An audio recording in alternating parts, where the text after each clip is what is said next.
Kecha men uchun judayam og'ir tun bo'ldi desam bo'ladi.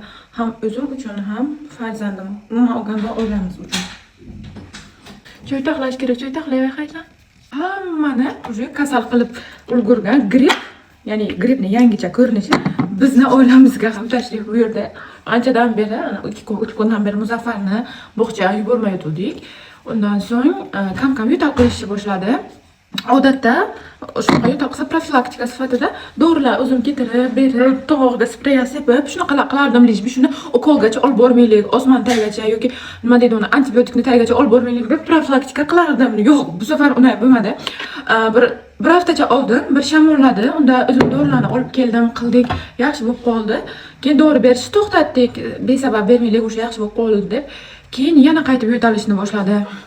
Keyin yana o'sha dorilarni berishni boshladik. Yo'q, bu safar sal qattiqroq bo'ldi shekilli, isitma qilishni boshladi. Isitma qilish qarasam, o'sha 38:30, 39, kechqurun soat 12:30. Tushunyapsizlar? Keyin taksi chaqirdik uyga.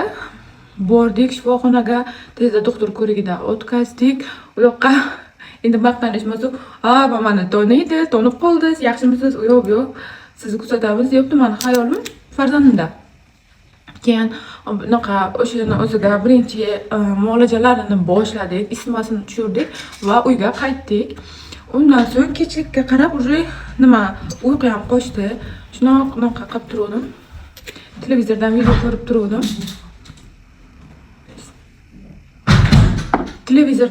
ko'rib turdim. Keyin menda bezovtalik boshlandi. Bezovtalik ham qanaqa unaqa grippga o'xshagan bezovtalik emas. Qornim og'rishni boshladi. Bilmadim nima yedim men yoki bo'lmasam 1-2 kun 3 kuncha oldin sal og'irroq ovqat yeb qo'yganim sababli hazm qiladigan dorilar ichuvdim-da. O'shalar ta'sirimikin kechasi bilan qatnab chiqdim. Umuman menda uyqu bo'lmadi. Shu arada Muzaffar kechlikka yana isitma qildi, unga yana dori ukol qilishga to'g'ri keldi. Nimagadir isitma qilgan vaqtiga tabletka bilan yaxshi bo'lmaydi. Unga обязательно antibiotik va o'sma kerak. Men uni yoshligidan beri bilaman.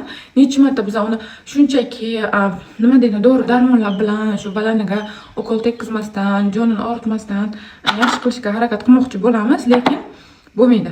Baribir olish kerak. Keyin menda boshlandi bu narsa. Ertagalik keyin men ham dori ichdim. Ertalabdan beri appetit yo'q, holsizman, nimagadir boshim, ko'zlarim atrofi aylanib ketyapti. Bu virus yoki shunaqangi hammaga har xil ta'sir qiladi. Ya'ni kimgadir isitma beradi, kimgadir yo'tal beradi, kimgadir menga o'xshagan simptom beradi. Yo bo'lmasam, bilmadim, ob-havo o'zgarganligi sababli o'sha odamlar bu ob-havoga ko'nikish qiyin bo'lyapti. Va shunaqangi salbiy simptomlar bilan immunitet hosil qilib olamiz-da, yoz kelguncha, bahor kelguncha.